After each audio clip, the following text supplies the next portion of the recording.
ਰਸਨਾ ਉਚਰੈ ਹਰ ਹਰੇ,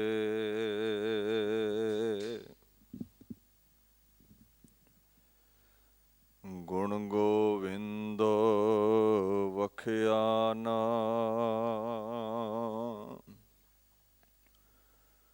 ਨਾਨਕ ਪਕੜੀ ਟੇਕ ਏਕ, ਪਰਮੇਸ਼ਰ ਰਖੈ ਨਿਧਾਨ।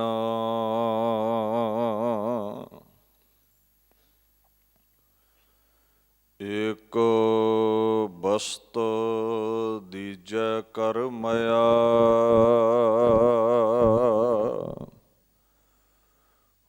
ਗੁਰ ਪ੍ਰਸਾਦ ਨਾਮ ਜਪੋ ਲਿਆ।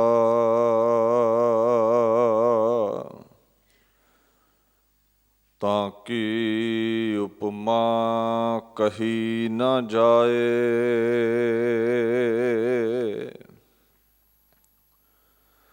ਨਾਨਕ ਰਹਿਆ ਸਰਬ ਸਮਾਏ।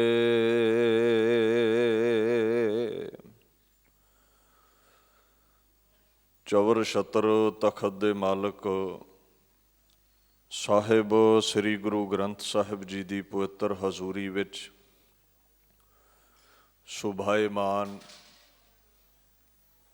ਗੁਰੂ ਸਰੂਪ ਗੁਰੂ ਪਿਆਰੀ ਖਾਲਸਾ ਸਾਧ ਸੰਗਤ ਦੀ ਫਤਿਹ ਪ੍ਰਵਾਨ ਕਰੋ। ਵਾਹਿਗੁਰੂ ਜੀ ਕਾ ਖਾਲਸਾ, ਵਾਹਿਗੁਰੂ ਜੀ ਕੀ ਫਤਿਹ।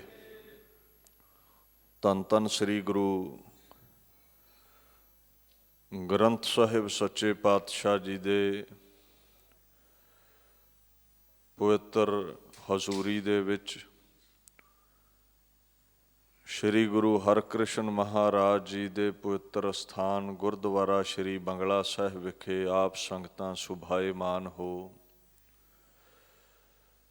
ਬੜੇ ਪ੍ਰੇਮ ਸਹਿਤ ਆਪ ਸੰਗਤ ਨੇ ਤੁਰਕੀ ਬਾਣੀ ਦਾ ਫੁਰਮਾਨ ਸ਼੍ਰੀ ਮੁਖਵਾਕ ਸਰਵਣ ਕੀਤਾ ਹੈ। ਧੰਨ ਧੰਨ ਸ੍ਰੀ ਗੁਰੂ ਗੋਬਿੰਦ ਸਿੰਘ ਸਾਹਿਬ ਸੱਚੇ ਪਾਤਸ਼ਾਹ ਜੀ ਨੇ ਜੋ ਖੰਡੇ ਦੀ ਪੌਲ ਅੰਮ੍ਰਿਤ ਬਖਸ਼ ਕੇ ਖਾਲਸਾ ਪੰਥ ਸਾਜਿਆ ਔਰ ਨਿਤਨੇਮ ਦੀ ਜੋ ਪੰਜਾਂ ਬਾਣੀਆਂ ਦੀ ਮਰਿਆਦਾ ਬਖਸ਼ੀ, ਉਹਨਾਂ ਪਾਕ ਬਾਣੀਆਂ ਦੇ ਵਿੱਚੋਂ ਜੋ ਤੀਸਰੀ ਬਾਣੀ ਹੈ ਤਵੈ ਪ੍ਰਸਾਦ ਸਵਈਏ, ਆਓ ਉਸ ਬਾਣੀ ਦੀ ਜੋ ਕਥਾ ਵਿਚਾਰ ਆਪ ਸੰਗਤਾਂ ਸਰਵਣ ਕਰ ਰਹੇ ਹੋ, ਉਸ ਅਗੰਮੀ ਗੁਰੂ ਗੋਬਿੰਦ ਸਿੰਘ ਪਾਤਸ਼ਾਹ ਜੀ ਦੇ ਪੁਰਜ਼ੋਰ ਕਲਮ ਦੇ ਬਚਨਾਂ ਨਾਲ ਜੁੜਨ ਦਾ ਯਤਨ ਕਰੀਏ। ਸਤਨਾਮ ਸ੍ਰੀ ਵਾਹਿਗੁਰੂ ਸਾਹਿਬ ਜੀ। ਤੀਰਥ ਨਾਨ ਦਇਆ ਦਮ ਦਾਨ, ਸੋ ਸੰਜਮ ਨੇਮ ਅਨੇਕ ਬਸਿਖੈ। ਗੁਰੂ ਪਾਤਸ਼ਾਹ ਗੁਰੂ ਗੋਬਿੰਦ ਸਿੰਘ ਮਹਾਰਾਜ ਇੱਥੇ ਜਿਤਨੇ ਵੀ ਕਰਮ ਧਰਮ ਲੋਕ ਕਰਦੇ ਨੇ, ਪਰ ਅੰਦਰ ਪਰਮਾਤਮਾ ਦੀ ਪ੍ਰੀਤੀ ਨਹੀਂ ਹੈ, ਜੋ ਕੇਵਲ ਦਿਖਾਵੇ ਮਾਤਰ ਨੇ, ਉਹਨਾਂ ਬਾਬਤ ਮਹਾਰਾਜ ਚਾਨਣਾ ਪਾਉਂਦੇ ਨੇ।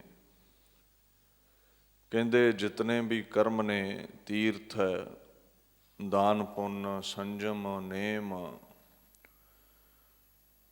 ਜਿਤਨਾ ਚਿਰ ਪਰਮਾਤਮਾ ਦੀ ਅੰਦਰ ਪ੍ਰੀਤੀ ਨਹੀਂ ਹੈ, ਕੋਈ ਵੀ ਕਰਮ ਸਫਲਾ ਨਹੀਂ ਹੈ। ਇਹ ਉਹ ਪਾਕ ਬਾਣੀ ਹੈ ਜਿਹਦੇ ਬਾਬਤ ਗੁਰੂ ਗ੍ਰੰਥ ਸਾਹਿਬ ਪਾਤਸ਼ਾਹ ਕਹਿੰਦੇ ਨੇ, ਹਰ ਦਰ ਸੋਭਾ ਮਹਾ ਊਤਮ ਬਾਣੀ, ਅੰਤਰ ਹਰ ਨਾਮ ਬਾਸਨਾ ਸਮਾਣੀ। ਜੇ ਪੁਰਖ ਸੁਣੈ ਸੋ ਹੋਏ ਨਿਹਾਲ। ਜੇ ਪੁਰਖ ਸੁਣੈ ਸੋ ਹੋਏ ਨਿਹਾਲ। ਨਾਨਕ ਸਤਿਗੁਰ ਮਿਲਿਐ ਪਾਈਐ ਨਾਮ ਧਨ ਮਾਲ। ਕਹਿੰਦੇ ਜਿਹੜਾ ਵੀ ਬਾਣੀ ਦੀ ਵਿਚਾਰ ਨੂੰ ਸੁਣਦਾ ਹੈ ਉਹ ਨਿਹਾਲ ਹੋਵੇਗਾ, ਭਾਵ ਮੁਰਾਦਬੰਦ। ਨਿਹਾਲ ਫਾਰਸੀ ਦਾ ਲਫ਼ਜ਼ ਹੈ। ਬਾਣੀ ਨੂੰ ਸੁਣਨ ਵਾਲਾ, ਗਾਉਣ ਵਾਲਾ, ਹਿਰਦੇ 'ਚ ਵਸਾਉਣ ਵਾਲਾ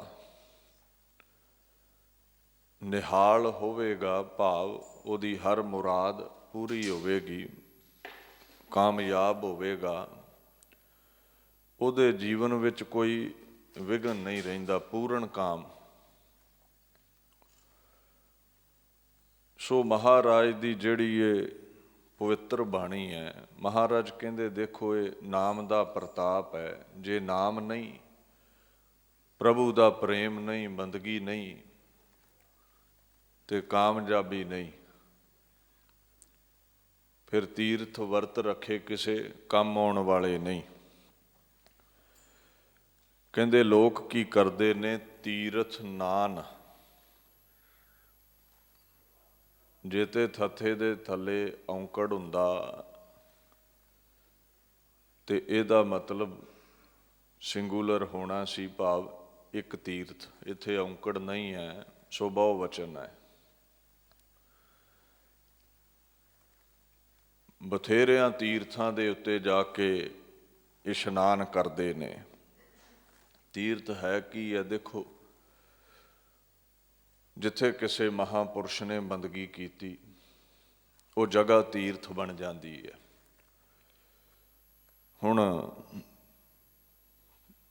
ਧਰਮ ਨਾਲ ਸੰਬੰਧਿਤ ਕੋਈ ਪਵਿੱਤਰ ਸਥਾਨ, ਜਿੱਥੇ ਕਿਸੇ ਧਰਮ ਦੇ ਮਹਾਂਪੁਰਸ਼ ਨੇ, ਰਹਿਬਰ ਨੇ ਬੰਦਗੀ ਕੀਤੀ ਹੋਵੇ, ਉੱਥੇ ਫਿਰ ਉਸ ਧਰਮ ਵਿੱਚ ਬਨੌਤ ਮੰਨਣ ਵਾਲੇ, ਭਾਵਨਾ ਰੱਖਣ ਵਾਲੇ ਉਸ ਤੀਰਥ 'ਤੇ ਜਾਂਦੇ ਨੇ ਪਾਪ ਦੂਰ ਕਰਨ ਦੇ ਲਈ। ਸੰਸਾਰ ਦੇ ਸਾਰੇ ਹੀ ਧਰਮਾਂ ਨੇ ਆਪਣੀ ਸ਼ਰਧਾ ਅਨੁਸਾਰ ਤੀਰਥ ਮੰਨੇ ਹੋਏ ਨੇ। ਸਤਿਪੁਰਸ਼ਾਂ ਨੇ ਜਿੱਥੇ ਬੰਦਗੀ ਕੀਤੀ ਹੈ ਉਹ ਸਥਲ ਉਹਨਾਂ ਨੂੰ ਪਾਕ ਤੀਰਥ ਮੰਨਿਆ ਹੋਇਆ ਹੈ। ਹੁਣ ਮਹਾਰਾਜ ਗੁਰੂ ਗ੍ਰੰਥ ਸਾਹਿਬ ਕਹਿੰਦੇ ਨੇ 860 ਤੀਰਥ ਜਹੈ ਸਾਧ ਪਗ ਧਰਹਿ, ਤਹੈ ਬੈਕੁੰਠ ਜਹੈ ਨਾਮ ਉਚਰਹਿ। ਜਿੱਥੇ ਕੋਈ ਬੰਦਗੀ ਕਰਦਾ ਹੈ, ਇਬਾਦਤ ਕਰਦਾ ਹੈ, ਉਸੇ ਨੂੰ ਹੀ ਤੀਰਥ ਕਿਹਾ ਜਾਂਦਾ, ਉਹ ਤੀਰਥ ਬਣ ਜਾਂਦਾ ਹੈ। ਇੰਨੀ ਵਡਿਆਈ ਬਖਸ਼ ਦਿੱਤੀ ਵੀ ਜਿੱਥੇ ਕੋਈ ਮਹਾਂਪੁਰਸ਼ ਬੰਦਗੀ ਕਰੇ ਨਾ, ਅਕਾਲ ਪੁਰਖ ਵਿੱਚ ਜੁੜ ਜਾਵੇ, ਉਹ ਜਗ੍ਹਾ ਬੈਕੁੰਠ ਹੈ, ਸਵਰਗ ਬਣ ਜਾਂਦੀ ਹੈ। ਉਸ ਜਗ੍ਹਾ ਦੀ ਵਡਿਆਈ ਵੱਧ ਜਾਂਦੀ ਹੈ। ਇਹ ਜਿੰਨੇ ਵੀ ਸਨਾਤਨ ਮਤ ਵਿੱਚ ਦੇਵੀ ਦੇਵਤਿਆਂ ਦੇ ਤੀਰਥ ਨੇ, ਇਹ ਇਬਾਦਤ ਦਾ ਹੀ ਘਰ ਨੇ ਜਿੱਥੇ ਉਹਨਾਂ ਬੰਦਗੀ ਕੀਤੀ ਹੈ, ਤੇ ਲੋਕ ਉੱਥੇ ਜਾਂਦੇ ਨੇ ਵੀ ਪਾਪ ਕੱਟੇ ਜਾਣ। ਗੁਰੂ ਗ੍ਰੰਥ ਸਾਹਿਬ ਪਾਤਸ਼ਾਹ ਕਹਿੰਦੇ ਨੇ ਵੀ ਜੇ ਤੁਸੀਂ ਇਹ ਆਖੋ ਵੀ ਇਕੱਲਾ ਉੱਥੇ ਜਾ ਕੇ ਹੀ ਪਾਪ ਕੱਟੇ ਜਾਣਗੇ, ਤੇ ਇਸ ਤਰ੍ਹਾਂ ਨਹੀਂ ਹੋਵੇਗਾ। ਇੱਦਾਂ ਮੁਕਤੀ ਨਹੀਂ ਮਿਲੇਗੀ। ਇਹ ਠੀਕ ਹੈ, ਜਿੱਥੇ ਕੋਈ ਬੰਦਗੀ ਕਰਦਾ ਹੈ ਨਾ ਸਤਿਪੁਰਸ਼, ਉੱਥੇ ਗੁੱਡ ਵਾਈਬਸ, ਗੁੱਡ ਵਾਈਬ੍ਰੇਸ਼ਨਸ, ਉੱਥੇ ਚੰਗੀਆਂ ਤਰੰਗਾਂ, ਚੰਗੀ ਐਨਰਜੀ, ਪੋਜ਼ਿਟਿਵ ਐਨਰਜੀ ਹੁੰਦੀ ਹੈ, ਜਿਹਨੂੰ ਪੋਜ਼ਿਟਿਵ ਵੇਵਜ਼ ਕਹਿੰਦੇ ਨੇ, ਸਕਾਰਾਤਮਕ ਤਰੰਗਾਂ। ਤੁਸੀਂ ਦੇਖੋ ਹਰਿਮੰਦਰ ਸਾਹਿਬ ਜਦੋਂ ਜਾਓ ਤੇ ਉੱਥੇ ਦਿਨ ਰਾਤ ਕੀਰਤਨ ਹੁੰਦਾ ਹੈ, ਉੱਥੇ ਬੈਠੋ ਪਰਿਕਰਮਾ ਵਿੱਚ, ਆਨੰਦ ਹੀ ਵੱਖਰਾ ਹੈ। ਤੁਸੀਂ ਆਪਣੇ ਘਰ ਵਿੱਚ ਬੈਠੇ ਹੋ ਤੇ ਉਹ ਆਨੰਦ ਨਹੀਂ ਆਉਂਦਾ, ਕਿਉਂਕਿ ਉੱਥੇ ਗੁੱਡ ਵਾਈਬਸ ਨੇ, ਗੁੱਡ ਵਾਈਬ੍ਰੇਸ਼ਨਸ ਨੇ ਹਰਿਮੰਦਰ ਸਾਹਿਬ, ਜੋ ਘਰ ਵਿੱਚ ਨਹੀਂ ਮਿਲਦੀਆਂ। ਹੁਣ ਇਹ ਸਾਇੰਸ ਵੀ ਬਲੀਵ ਕਰਦੀ ਹੈ, even science believes that there are negative and positive vibrations. ਇੱਕ ਵੱਡਾ ਸਾਇੰਸਦਾਨ ਹੋਇਆ ਹੈ ਐਲਬਰਟ ਆਇਨਸਟੀਨ, ਉਹ ਵੀ ਇਹ ਗੱਲ ਕਹਿੰਦਾ ਹੈ ਵੀ everything in life is vibrations. Negative ਤੇ ਪੋਜ਼ਿਟਿਵ ਥਿੰਕਿੰਗ, ਚੜ੍ਹਦੀ ਕਲਾ ਵਾਲੀ ਸੋਚ ਤੇ ਢਹਿੰਦੀ ਕਲਾ ਵਾਲੀ ਸੋਚ। ਹੁਣ ਧਾਰਮਿਕ ਜਗ੍ਹਾ ਤੇ ਰੱਬ ਦੇ ਕਿਸੇ ਨੇ ਗੀਤ ਗਾਏ ਨੇ, ਉੱਥੇ ਪੋਜ਼ਿਟਿਵ ਐਨਰਜੀ ਹੈ, ਉਹਦਾ ਅਸਰ ਬੰਦੇ ਤੇ ਹੁੰਦਾ ਹੈ, ਉੱਥੇ ਧਿਆਨ ਜਲਦੀ ਜੁੜਦਾ ਹੈ ਪਰਮਾਤਮਾ ਦੀ ਯਾਦ ਵਿੱਚ। ਪਰ ਜੇ ਤੁਸੀਂ ਆਖੋ ਵੀ ਉੱਥੇ ਗਏ, ਨਾਮ ਨਾ ਜਪਿਆ, ਪਰਮਾਤਮਾ ਦੇ ਗੀਤ ਨਾ ਗਾਏ, ਬੰਦਗੀ ਨਾ ਕੀਤੀ, ਸਿਮਰਨ ਨਾ ਕੀਤਾ ਤੇ ਮੁਕਤੀ ਮਿਲ ਜਾਵੇਗੀ, ਇਹ ਨਹੀਂ ਹੋ ਸਕਦਾ। ਗੁਰੂ ਗ੍ਰੰਥ ਸਾਹਿਬ ਸੱਚੇ ਪਾਤਸ਼ਾਹ ਕਹਿੰਦੇ ਨੇ, ਅੰਤਰ ਮੈਲ ਜੇ ਤੀਰਥ ਨਹਾਵੈ ਤਿਸ ਬੈਕੁੰਠ ਨਾ ਜਾਣਾ। ਕਹਿੰਦੇ ਜੇ ਅੰਦਰ ਰਾਗ ਦਵੈਖ ਦੀ ਮੈਲ ਹੈ, ਵਿਕਾਰ ਨੇ, ਮੈਲੀ ਭਾਵਨਾ ਹੈ, ਤੇ ਜਿਹੜੇ ਮਰਜ਼ੀ ਤੀਰਥ ਤੇ ਚਲਿਆ ਜਾ, ਤੈਨੂੰ ਨਜ਼ਾਤ ਨਹੀਂ ਮਿਲੇਗੀ, ਮੁਕਤੀ ਨਹੀਂ ਮਿਲੇਗੀ, ਬੈਕੁੰਠ ਨਹੀਂ ਮਿਲੇਗਾ, ਸੱਚਖੰਡ ਨਹੀਂ ਮਿਲੇਗਾ। ਹਾਂ ਇੱਕ ਗੱਲ ਹੈ, ਲੋਕ ਬੜਾ ਤੈਨੂੰ ਵਡਿਆਉਣਗੇ ਵੀ ਇਹ ਨਾਗਾ ਨਹੀਂ ਪਾਉਂਦਾ, ਇੰਨੇ ਸਾਲਾਂ ਤੋਂ ਤੀਰਥਾਂ ਤੇ ਜਾ ਰਿਹਾ ਹੈ। ਲੋਕ ਪਤੀਣਾ ਕਛੂ ਨਾ ਹੋਵੈ ਨਾਹੀ ਰਾਮ ਆਣਾ। ਪਰ ਰੱਬ ਚੰਮ ਨਹੀਂ ਵੇਂਦਾ ਵੀ ਤੂੰ ਕਿੰਨੀ ਵਾਰ ਚੱਲ ਕੇ ਗਿਆ, ਉਹ ਮਨ ਵੇਂਦਾ ਹੈ। ਤੇ ਜੇ ਮਨ ਵਿੱਚ ਮੈਲ ਹੈ, ਠੀਕ ਹੈ, ਤੇਰਾ ਚੰਮ ਵੇਖ ਕੇ, ਧਾਰਮਿਕ ਲਿਬਾਸ ਵੇਖ ਕੇ, ਤੇਰੀ ਬਾਹਰਲੀ ਕਿਰਤ ਵੇਖ ਕੇ ਵੀ ਬੜਾ ਤੀਰਥਾਂ ਦੇ ਜਾਂਦਾ, ਲੋਕ ਤੈਨੂੰ ਸੰਤ ਮੰਨ ਲੈਣ, ਤੇਰੇ ਅੱਗੇ ਝੁਕ ਜਾਣ। ਰੱਬ ਕਾਕਾ ਨਹੀਂ ਹੈ, ਇਆਣਾ ਨਹੀਂ ਹੈ ਵੀ ਤੇਰਾ ਚੰਮ ਵੇਖ ਕੇ, ਤੇਰੀ ਬਾਹਰੀ ਕਰਨੀ ਵੇਖ ਕੇ ਪ੍ਰਭਾਵਿਤ ਹੋਵੇਗਾ। ਜੇ ਅੰਦਰ ਮੈਲ ਹੈ, ਮਹਾਰਾਜ ਕਹਿੰਦੇ ਤੂੰ ਉਸਨੂੰ ਭਾ ਨਹੀਂ ਸਕਦਾ। ਸੋ ਤੀਰਥ ਤੇ ਗਏ, ਮਨ ਵਿੱਚ ਮੈਲ ਹੈ, ਮਨ ਵਿੱਚ ਖੋਟ ਹੈ। ਕਈ ਤੇ ਤੀਰਥਾਂ ਤੇ ਜੁੱਤੀਆਂ ਹੀ ਚੁੱਕਣ ਜਾਂਦੇ ਨੇ, ਤੇ ਜੇ ਕੋਈ ਨਹਾਉਂਦਾ ਤੇ ਉਹਦੇ ਕੱਪੜੇ ਚੁੱਕ ਕੇ ਭੱਜ ਜਾਂਦੇ ਨੇ, ਕਿਸੇ ਦਾ ਪਰਸ ਚੋਰੀ ਕਰ ਲੈਂਦੇ ਨੇ। ਹੁਣ ਇਹਨਾਂ ਦਾ ਤੀਰਥਾਂ ਤੇ ਕਿਹਾ, ਦੱਸੋ ਕਿਹੜੇ ਕਾਰੇ ਹੈ। ਸੋ ਬੰਦਗੀ ਮਹਾਂਪੁਰਸ਼ਾਂ ਕੀਤੀ ਤੇ ਉਹ ਜਗ੍ਹਾ ਤੀਰਥ ਬਣ ਗਈ। ਹੁਣ ਤੁਸੀਂ ਬੰਦਗੀ ਕਰੋਗੇ ਤੇ ਤੁਹਾਡਾ ਉਹਨਾਂ ਸੰਤਾਂ ਵਾਂਗ ਜੀਵਨ ਸਫਲਾ ਹੈ। ਜੇ ਆਖੋ ਵੀ ਤੀਰਥ ਤੇ ਗਏ ਚੁੱਭੀ ਲਾ ਲਈ ਗੱਲ ਬਣ ਜਾਵੇ, ਕਹਿੰਦੇ ਨਹੀਂ ਬਣੇਗੀ। ਗੁਰੂ ਗ੍ਰੰਥ ਸਾਹਿਬ ਨੇ ਮੁਕਤੀ ਦਾ ਸਾਧਨ ਦੱਸਿਆ ਹੈ, 68 ਤੀਰਥ ਹਰ ਨਾਮ ਹੈ, ਕਿਲ ਵਿਖ ਕਾਟਣ ਹਾਰਾ। ਪਰਮਾਤਮਾ ਦਾ ਨਾਮ 68 ਤੀਰਥਾਂ ਨਾਲੋਂ ਵੀ ਮਹਾਨ ਹੈ, ਔਰ ਜਿਤਨੇ ਵੀ ਤੇਰੇ ਕਿਲ ਵਿਖ ਨੇ, ਪਾਪ ਨੇ, ਸਭ ਨੂੰ ਕੱਟਣ ਦੇ ਸਮਰੱਥ ਹੈ। ਨਾਮ ਤੋਂ ਵੱਧ ਕੇ ਕੋਈ ਤੀਰਥ ਨਹੀਂ ਹੈ।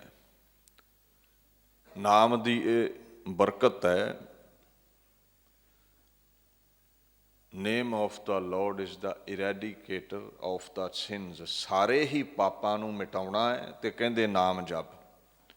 ਇੱਕ ਜਗ੍ਹਾ ਹੋਰ ਆਉਂਦਾ, ਕਹਿੰਦੇ 68 ਤੀਰਥ ਤਿਸ ਸੰਗ ਰਹਿ ਹੈ, ਜਿਨ ਹਰ ਹਿਰਦੈ ਰਹਿਆ ਸਮਾਏ। ਕਹਿੰਦੇ ਜਿਹਦੇ ਅੰਦਰ ਨਾਮ ਪ੍ਰਗਟ ਹੈ ਨਾ, ਜਿਹੜਾ ਨਾਮ ਜਪਦਾ, ਉਹਦੇ ਤੇ ਨਾਲ ਹੀ 68 ਤੀਰਥ ਰਹਿੰਦੇ ਨੇ। ਉਹਦੇ ਨਾਲੋਂ ਵੱਡਾ ਕੋਈ ਤੀਰਥ ਨਹੀਂ ਹੈ। ਬਾਣੀ ਚਾਹੁੰਦਾ ਨਾ, ਤੀਰਥ ਬੜਾ ਕੇ ਹਰ ਕਾ ਦਾਸ। ਭਗਤ ਜਨ ਕਹਿੰਦੇ ਨੇ ਤੀਰਥ ਵੱਡਾ ਹੈ ਕਿ ਹਰੀ ਦਾ ਦਾਸ। ਕਿਉਂਕਿ ਜਿੱਥੇ ਵੀ ਹਰੀ ਦਾ ਦਾਸ ਕਦਮ ਪਾ ਦਵੇ, ਫਿਰ ਪੜ੍ਹ ਦੇਵਾਂ 68 ਤੀਰਥ ਜਹੇ ਸਾਧ ਪੱਗ ਤਰਹਿ, ਉੱਥੇ ਹੀ ਤੀਰਥ ਬਣ ਜਾਂਦਾ। ਫਿਰ ਵੱਡਾ ਤੇ ਮਹਾਂਪੁਰਸ਼ ਹੋਇਆ, ਜਿਹਦੇ ਚੌਂਕੜੇ ਕਰਕੇ ਉਹ ਜਗ੍ਹਾ ਪਾਕ ਹੋ ਗਈ, ਉਹ ਪਵਿੱਤਰ ਹੋ ਗਈ ਜਗ੍ਹਾ।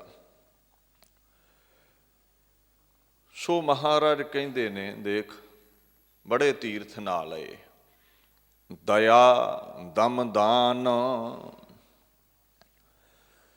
ਦਇਆ ਕਹਿੰਦੇ ਨੇ ਦੂਸਰੇ ਦੇ ਦੁੱਖ ਨੂੰ ਵੇਖ ਕੇ ਦਰਵਿਤ ਹੋ ਜਾਣਾ, ਦਰਵ ਜਾਣਾ, ਰਹਿਮ ਕਰਨਾ, ਕਰੁਣਾ ਕਰਨੀ, ਕਿਸੇ ਤੇ ਤਰਸ ਖਾਣਾ। ਇੱਕ ਸ਼ੇਖ ਸਾਦੀ ਹੋਇਆ, ਬੜਾ ਵੱਡਾ ਅਰਬੀ ਫਾਰਸੀ ਦਾ ਵਿਦਵਾਨ। ਉਹ ਕਹਿੰਦਾ ਜਿਸ ਇਨਸਾਨ ਵਿੱਚ ਦਇਆ ਨਹੀਂ ਨਾ, ਉਹ ਪਸ਼ੂ ਹੈ। ਜਿਹਨੂੰ ਕਿਸੇ ਤੇ ਤਰਸ ਨਹੀਂ ਨਾ ਆਉਂਦਾ, ਜਿਹਨੂੰ ਕਿਸੇ ਤੇ ਦਇਆ ਨਹੀਂ ਆਉਂਦੀ, ਕਿਸੇ ਗਰੀਬ ਗੁਰਬੇ ਨੂੰ ਨੰਗਿਆਂ ਵੇਖ ਕੇ ਜਿਹੜਾ ਲਿਬਾਸ ਨਹੀਂ ਦੇ ਸਕਦਾ, ਭੁੱਖੇ ਨੂੰ ਆਂਦਰਾਂ ਦੀ ਭੁੱਖ ਮਿਟਾਉਣ ਲਈ ਰੋਟੀ ਨਹੀਂ ਦੇ ਸਕਦਾ, ਜਿਹਦੇ ਵਿੱਚ ਤਰਸ ਨਹੀਂ ਹੈ, ਕਹਿੰਦੇ ਉਹ ਬੰਦਾ ਨਹੀਂ ਹੈ। ਹਾਂ, ਜੂਨ ਇਨਸਾਨ ਦੀ ਮਿਲ ਗਈ ਹੈ ਪਸ਼ੂ, ਕਿਉਂਕਿ ਪਸ਼ੂ ਵਿੱਚ ਦਇਆ ਨਹੀਂ ਹੁੰਦੀ, ਜਿਹਨੂੰ ਮਰਜ਼ੀ ਢੁੱਡ ਮਾਰ ਦਿੰਦਾ ਹੈ। ਇਨਸਾਨ ਰਾਹ ਇਨਸਾਨੀਅਤ ਲਾਜ਼ਮਸਤ, ਇਨਸਾਨ ਰਾਹ ਇਨਸਾਨੀਅਤ ਲਾਜ਼ਮਸਤ, ਊਦ ਗਰਬੂ ਨਾ ਦਾਰਦ ਹੈਜ਼ਮਸਤ। ਕਹਿੰਦੇ ਇਨਸਾਨ ਉਹ ਜਿਹਦੇ 'ਚ ਇਨਸਾਨੀਅਤ ਹੈ। ਜੇ ਤੂੰ ਇਨਸਾਨ ਹੈ ਤੇ ਦਇਆ ਹੋਣੀ ਲਾਜ਼ਮੀ ਹੈ, ਤੇਰੇ ਅੰਦਰ ਇਨਸਾਨੀਅਤ ਹੋਣੀ ਚਾਹੀਦੀ ਹੈ। ਹੁਣ ਕਹਿੰਦੇ ਦੇਖੋ, ਜੇ ਚੰਦਨ ਵਿੱਚ ਖੁਸ਼ਬੋਈ ਨਹੀਂ ਹੈ ਤੇ ਮਾਮੂਲੀ ਆਮ ਲੱਕੜ ਹੈ, ਉਹਦਾ ਕੋਈ ਮੁੱਲ ਨਹੀਂ ਪਵੇਗਾ। ਜਿਸ ਲੱਕੜ 'ਚ ਖੁਸ਼ਬੋਈ ਨਹੀਂ, ਉਹ ਚੰਦਨ ਨਹੀਂ ਖਵਾ ਸਕਦੀ। ਹੁਣ ਮਨੁੱਖ ਵਿੱਚ ਮਨੁੱਖਤਾ ਨਹੀਂ, ਦਇਆ ਨਹੀਂ, ਇਨਸਾਨੀਅਤ ਨਹੀਂ, ਉਹ ਪਸ਼ੂ ਹੈ। ਜਿਹਨੂੰ ਬਾਣੀ ਨੇ ਇਸ ਤਰ੍ਹਾਂ ਕਿਹਾ ਹੈ, ਕਰਤੂਤ ਪਸ਼ੂ ਕੀ ਮਾਨਸ ਜਾਤ। ਜਾਤ ਬੰਦੇ ਵਾਲੀ ਹੈ, ਪਰ ਕਰਤੂਤ ਪਸ਼ੂ ਵਾਲੀ ਹੈ, ਕ੍ਰੋਧੀ ਹੈ, ਦਇਆ ਹੈ ਨਹੀਂ। ਸੋ ਸਿੱਖ ਧਰਮ ਵਿੱਚ ਵੀ ਦਇਆ ਦਾ ਉਪਦੇਸ਼ ਹੈ। ਲੋੜਵੰਦ ਤੇ ਦਇਆ ਕਰਨੀ, ਭੁੱਖੇ ਨੂੰ ਰੋਟੀ, ਨੰਗੇ ਨੂੰ ਬਸਤਰ ਦੇਣਾ। ਇਨਸਾਨੀਅਤ ਦਾ ਮੁੱਢਲਾ ਫਰਜ਼ ਹੀ ਦਇਆ ਹੈ। ਮਹਾਰਾਜ ਨੇ ਤੇ ਇੱਥੋਂ ਤੱਕ ਕਹਿ ਦਿੱਤਾ, ਜੇ ਤੇਰੇ 'ਚ ਦਇਆ ਨਹੀਂ ਤੇ ਤੈਨੂੰ ਮੈਂ ਧਰਮੀ ਨਹੀਂ ਮੰਨਦਾ। ਕਹਿੰਦੇ ਦਇਆ ਧਰਮ ਦੀ ਮਾਤਾ ਹੈ, ਧਰਮ ਪੁੱਤਰ ਹੈ। ਤੇ ਜੇ ਮਾਂ ਨਹੀਂ ਹੈ ਤੇ ਪੁੱਤਰ ਕਿੱਥੋਂ ਪੈਦਾ ਹੋ ਗਿਆ, ਧਰਮ ਕਿੱਥੋਂ ਪੈਦਾ ਹੋ ਗਿਆ, ਜੇ ਤੇਰੇ 'ਚ ਦਇਆ ਨਹੀਂ ਹੈ ਤੇ। ਲੱਖ ਤੂੰ ਧਾਰਮਿਕ ਪੁਸ਼ਾਕਾਂ ਪਾਈ ਫਿਰ, ਜੇ ਗਰੀਬ ਗੁਰਬੇ ਤੇ ਤਰਸ ਨਹੀਂ ਆਉਂਦਾ ਤੇ ਐਵੇਂ ਵਿਖਾਵਾ ਹੀ ਕਰ ਰਿਹਾ ਹੈ ਵਿੱਚ ਕੁਝ ਨਹੀਂ ਹੈ। ਰੋਜ਼ ਪੜ੍ਹਦੇ ਹੋ ਜਪਜੀ ਸਾਹਿਬ ਵਿੱਚ, ਧੌਲ ਧਰਮ ਦਇਆ ਕਾ ਪੂਤ। ਦਇਆ ਦਾ ਕਾਕਾ ਹੈ ਧਰਮ। ਸੋ ਦਇਆ ਲਾਜ਼ਮੀ ਹੈ। ਸਤ ਸੰਤੋਖ ਦਇਆ ਕਮਾਵੈ, ਇਹ ਕਰਨੀ ਸਾਰ। ਜੀਵਨ ਵਿੱਚ ਸਭ ਤੋਂ ਸ਼੍ਰੇਸ਼ਟ ਉੱਚੀ ਸੁੱਚੀ ਕਰਨੀ ਕੀ ਹੈ? ਕਹਿੰਦੇ ਸੱਚ ਬੋਲਣਾ ਤੇ ਦਇਆ ਧਾਰ ਕੇ ਰੱਖਣੀ। ਇੰਨਾ ਦਇਆਵਾਨ ਬੰਦੇ ਦਾ ਅਦਬ ਹੈ, ਸਤਿਕਾਰ ਹੈ, ਇੰਨਾ ਉਹਨੂੰ ਫਲ ਮਿਲਦਾ ਹੈ। ਕਹਿੰਦੇ 860 ਤੀਰਥ ਸਗਲ ਪੁੰਨ ਜੀ ਦਇਆ ਪ੍ਰਵਾਨ। ਧਾਰਮਿਕ ਸਥਲ ਤੇ ਜਾਣ ਨਾਲੋਂ ਕਿਤੇ ਵੱਧ ਕੇ ਫਲ ਹੈ ਗਰੀਬ ਗੁਰਬੇ ਤੇ ਦਇਆ ਕਰ ਲੈਣੀ। ਸੋ ਹੁਣ ਇੱਥੇ ਮਹਾਰਾਜ ਕਹਿੰਦੇ ਤੀਰਥਾਂ ਤੇ ਗਿਆ ਕੇਵਲ ਗਿਣਤੀ ਮਿਣਤੀ ਵਧਾਉਣ ਲਈ ਤੇ ਹੰਕਾਰ ਲਈ ਫਿਰਦਾ ਵੀ ਮੇਰੇ ਵਾਂਗ ਹੋਰ ਕੋਈ ਧਾਰਮਿਕ ਸਥਾਨਾਂ ਦੇ ਉੱਪਰ ਨਹੀਂ ਜਾਂਦਾ। ਜਿੰਨੀ ਵਾਰ ਮੈਂ ਗਿਆ ਕੋਈ ਹੋਰ ਨਹੀਂ ਗਿਆ। ਜੈਸੀ ਭਾਵਨਾ ਨਾਲ ਮੈਂ ਗਿਆ ਮੇਰੇ ਵਾਂਗ ਹੋਰ ਕੋਈ ਨਹੀਂ ਗਿਆ। ਬਸ ਮੈਂ ਚੁੱਕੀ ਫਿਰਦਾ ਹੈ। ਕਹਿੰਦੇ ਕਾਹਦਾ ਤੀਰਥ ਤੇ ਗਿਆ, ਹੰਕਾਰ ਚੁੱਕੀ ਫਿਰਦਾ ਹੈ। ਅੱਛਾ, ਜੇ ਦਇਆ ਕਰ ਵੀ ਲਈ ਕਿਸੇ ਗਰੀਬ ਗੁਰਬੇ ਤੇ, ਇੱਕ ਨੂੰ ਦੇ ਕੇ ਤੇ ਲੱਖਾਂ ਨੂੰ ਦੱਸਦਾ ਫਿਰਦਾ ਹੈ ਵੀ ਮੈਂ ਦਿੱਤਾ ਹੈ। ਮਹਾਰਾਜ ਕਹਿੰਦੇ ਨਾ ਇਹ ਦਇਆ ਕੀਤੀ ਕਿਸੇ ਕੰਮ ਹੈ, ਨਾ ਤੀਰਥਾਂ ਤੇ ਨਹਾਇਆ ਹੀ ਇਹ ਕਿਸੇ ਕੰਮ ਆਇਆ। ਦਮ ਦਾਨ, ਦਇਆ ਦਮ ਦਾਨ, ਜਿਹੜਾ ਦਮ ਲਫ਼ਜ਼ ਹੈ ਨਾ, ਦਮਨ ਕਰਨ ਨੂੰ ਵੀ ਕਹਿੰਦੇ ਨੇ। ਇੰਦਰੀਆਂ ਨੂੰ ਇਹ ਜਿਹੜੇ ਅੱਖ, ਨੱਕ, ਕੰਨਾਂ ਆਦਿਕ ਇੰਦਰੀ ਨੇ, ਗਲਤ ਕਰਮ ਤੋਂ ਰੋਕਣਾ। ਹੱਥਾਂ ਨੂੰ ਗਲਤ ਕਰਮ ਤੋਂ ਰੋਕਣਾ, ਪੈਰਾਂ ਨੂੰ ਗਲਤ ਦਿਸ਼ਾ ਵੱਲ ਚੱਲਣ ਤੋਂ ਰੋਕਣਾ, ਦਮਨ ਕਰਨਾ ਮੈਲੀਆਂ ਭਾਵਨਾਵਾਂ ਦਾ। ਪਰ ਇੱਥੇ ਦਮ ਦਾਨ ਤੋਂ ਭਾਵ ਹੈ, ਦਮ ਦਾ ਮਤਲਬ ਹੈ ਦਮੜਾ ਦਾਨ ਕਰਨਾ, ਪੈਸਾ ਦਾਨ ਕਰਨਾ। ਜੇ ਤੁਸੀਂ ਫਾਰਸੀ ਵਿੱਚ ਵੇਖੋ ਨਾ, ਤੇ ਦਮ ਦਾ ਮਤਲਬ ਪਰਸ਼ੀਅਨ ਵਿੱਚ ਸਵਾਸ ਹੁੰਦਾ ਹੈ। ਦਮ ਦਮ ਸਦਾ ਸੰਭਾਲਦਾ, ਦਮ ਨਾ ਬਿਰਥਾ ਜਾਏ। ਜੇ ਤੁਸੀਂ ਰੁਪਈਏ ਬਾਬਤ, ਦਮੜੇ ਬਾਬਤ ਅਰਥ ਪੜ੍ਹਨਾ ਹੈ ਤੇ ਉਹ ਵੀ ਗੁਰੂ ਗ੍ਰੰਥ ਸਾਹਿਬ ਵਿੱਚ ਆਉਂਦਾ ਹੈ, ਬਿਨ ਦਮ ਕੇ ਸੌਦਾ ਨਾਹੀਂ ਹਾਟ। ਸੋ ਇਹ ਲਫ਼ਜ਼ ਬਾਣੀ ਵਿੱਚ ਕਈ ਵਾਰ ਆਇਆ ਹੈ ਤੇ ਇਹਦੇ ਕਈ ਅਰਥ ਨੇ। ਇੱਥੇ ਭਾਵ ਹੈ ਦਮੜਾ ਪੈਸਾ। ਦਮ ਦਾਨ, ਜਿਹੜਾ ਦਾਨ ਲਫ਼ਜ਼ ਹੈ ਉਹਦਾ ਭਾਵ ਖੈਰਾਤ ਦੇਣੀ, ਕਿਸੇ ਦੀ ਝੋਲੀ ਵਿੱਚ ਕੁਝ ਪਾ ਦੇਣਾ, ਉਹ ਵਸਤੂ ਜੋ ਦਾਨ ਕੀਤੀ ਜਾਵੇ, ਕਿਸੇ ਨੂੰ ਸੌਂਪ ਦਿੱਤੀ ਜਾਵੇ। ਵੈਸੇ ਟੈਕਸ ਬਾਬਤ ਵੀ ਦਾਨ ਲਫ਼ਜ਼ ਆਉਂਦਾ ਹੈ, ਮਹਿਸੂਲ ਬਾਬਤ ਦਾਨ ਲਫ਼ਜ਼ ਵੀ ਆਉਂਦਾ ਹੈ। ਇੱਥੇ ਮਹਾਰਾਜ ਕਹਿੰਦੇ ਨੇ ਤੂੰ ਦਮੜੇ ਦਾਨ ਕਰਦਾ ਹੈ, ਪੈਸੇ ਦਾਨ ਕਰਦਾ ਹੈ, ਕਿਸੇ ਤੇ ਦਇਆ ਕਰਦਾ ਹੈ, ਪਰ ਹੰਕਾਰ ਹੈ ਵੀ ਮੈਂ ਕਰਦਾ ਹੈ। ਇਹ ਕਹਿੰਦੇ ਵਿਅਰਥ ਹੈ, ਕਿਸੇ ਕੰਮ ਨਹੀਂ ਆਵੇਗਾ। ਅੱਛਾ, ਇੱਕ ਫਾਰਸੀ ਵਿੱਚ ਦਾਨਹ ਲਫ਼ਜ਼ ਹੈ, ਉਹਦਾ ਮਤਲਬ ਦਾਣਿਆਂ ਤੋਂ ਭਾਵ, ਅੰਨ ਤੋਂ ਭਾਵ, ਕਿਸੇ ਨੂੰ ਅੰਨ ਦਾਨ ਕਰਨਾ, ਕਿਸੇ ਨੂੰ ਦਮੜਾ ਦਾਨ ਕਰਨਾ, ਦਇਆਵਾਨ ਹੋ ਕੇ। ਪਰ ਜੇ ਆਖੋਗੇ ਨਾ ਮੈਂ ਕਰਦਾ, ਤੇ ਬਾਣੀ 'ਚ ਆਉਂਦਾ ਹੈ ਜਬ ਇਹ ਜਾਣੈ ਮੈਂ ਕਿਛ ਕਰਤਾ, ਤਬ ਲਵ ਗਰਭ ਜੋਨ ਮਹਿ ਫਿਰਤਾ। ਜੇ ਮੈਂ ਆ ਤੇ ਮਹਾਰਾਜ ਕਹਿੰਦੇ 84 ਲੱਖ ਦਾ ਗੇੜ ਹੀ ਪਵੇਗਾ। ਤੇ ਜੇ ਇਹ ਭਾਵਨਾ ਹੈ ਵੀ ਜਿਹੇ ਪ੍ਰਸਾਦ ਕਰ ਹੈ ਪੁੰਨ ਬਹੁ, ਦਾਨ ਮਨ ਆਠ ਪਹਿਰ ਕਰ ਤਿਸਕਾ ਧਿਆਨ। ਜੇ ਤੇ ਇਹ ਭਾਵਨਾ ਹੈ ਵੀ ਪਰਮਾਤਮਾ ਨੇ ਕਿਰਪਾ ਕੀਤੀ ਹੈ, ਕਈਆਂ ਨੂੰ ਤੇ 8 ਪਹਿਰੀ ਰੋਟੀ ਨਹੀਂ ਮਿਲਦੀ ਤੇ ਮੈਨੂੰ ਦਾਨ ਕਰਨ ਵਾਲਾ ਬਣਾਇਆ ਹੈ, ਉਹਦਾ ਨਾਮ ਜਪੇ ਫਿਰ ਦਾਨ ਪੁੰਨ ਸਫਲਾ ਹੈ, ਨਹੀਂ ਤੇ ਕਹਿੰਦੇ ਨਹੀਂ। ਪੁੰਨ ਦਾਨ ਜਪ ਤਪ ਜੇਤੇ ਸਭ ਉਪਰ ਨਾਮ। ਪਰ ਨਾਮ ਦੀ ਮਹਿਮਾ ਸਭ ਤੋਂ ਵੱਧ ਕੇ ਹੈ। ਤੂੰ ਦਾਨ ਪੁੰਨ ਕਰ ਲੈ, ਚੰਗੀ ਗੱਲ ਹੈ, ਤੀਰਥਾਂ ਤੇ ਨਹਾ ਲਿਆ, ਤੇਰੀ ਭਾਵਨਾ ਹੈ ਜਿਸ ਧਰਮ ਵਿੱਚ, ਠੀਕ ਹੈ, ਪਰ ਨਾਮ ਤੋਂ ਉੱਤੇ ਨਾ ਕੋਈ ਤੀਰਥ ਨਾ ਕੋਈ ਦਾਨ ਪੁੰਨ ਹੈ। ਸਭ ਤੋਂ ਉੱਪਰ ਪਰਮਾਤਮਾ ਦਾ ਨਾਮ ਹੈ। ਮਹਾਰਾਜ ਕਹਿੰਦੇ ਨੇ ਹਰ ਹਰ ਰਸਨਾ ਜੋ ਜਪੈ ਤਿਸ ਪੂਰਨ ਕਾਮ, ਪੁੰਨ ਦਾਨ ਜਪ ਤਪ ਜੇਤੇ ਸਭ ਉਪਰ ਨਾਮ। ਕਹਿੰਦੇ ਨਾਮ ਜਪਣ ਵਾਲਾ ਉਹਦੇ ਸਾਰੇ ਹੀ ਜਿਹੜੇ ਕੰਮ ਨੇ ਨਾ ਨੇਪਰੇ ਚੜ੍ਹ ਜਾਂਦੇ ਨੇ, ਵਿੱਚ ਕੋਈ ਵਿਘਨ ਨਹੀਂ ਰਹਿੰਦਾ। ਸੋ ਅੱਗੇ ਲਫ਼ਜ਼ ਹੈ ਸੋ ਸੰਜਮ ਨੇਮ ਅਨੇਕ ਬਸੇਖੈ। ਕਈ ਤੀਰਥਾਂ ਤੇ ਨਹਾਉਂਦੇ ਨੇ, ਦਇਆ ਕਰਦੇ ਨੇ, ਦਮੜਾ ਦਾਨ ਕਰਦੇ ਨੇ, ਪਰ ਹੰਕਾਰ ਚੁੱਕੀ ਫਿਰਦੇ ਨੇ, ਨਿਸਫਲ ਹੈ। ਅੱਗੇ ਕਹਿੰਦੇ ਸੋ ਸੰਜਮ ਨੇਮ ਅਨੇਕ ਬਸੇਖੈ। ਸੰਜਮ ਦਾ ਭਾਵ ਹੈ ਚੰਗੀ ਤਰ੍ਹਾਂ ਦੇ ਨਾਲ ਬੰਨਣਾ, ਭਾਵ ਇੰਦਰੀਆਂ ਨੂੰ, ਮਨ ਨੂੰ ਵਿਕਾਰਾਂ ਵੱਲੋਂ ਰੋਕ ਲੈਣਾ, ਬੰਨ੍ਹ ਲੈਣਾ। ਇਹਦੇ ਲਈ ਲੋਕ ਸੰਜਮ ਕਰਦੇ ਨੇ।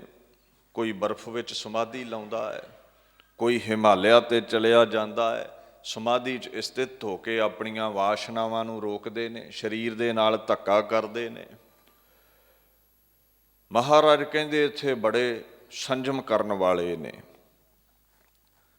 ਵਰਤ ਨੂੰ ਵੀ ਸੰਜਮ ਹੀ ਕਿਹਾ, ਖਾਣ ਤੇ ਸੰਜਮ ਰੱਖਣਾ। ਕਈ ਵਰਤ ਆਦਿਕ ਵੀ ਰੱਖਦੇ ਨੇ, ਇਹ ਸੰਜਮ ਕਰਦੇ ਨੇ,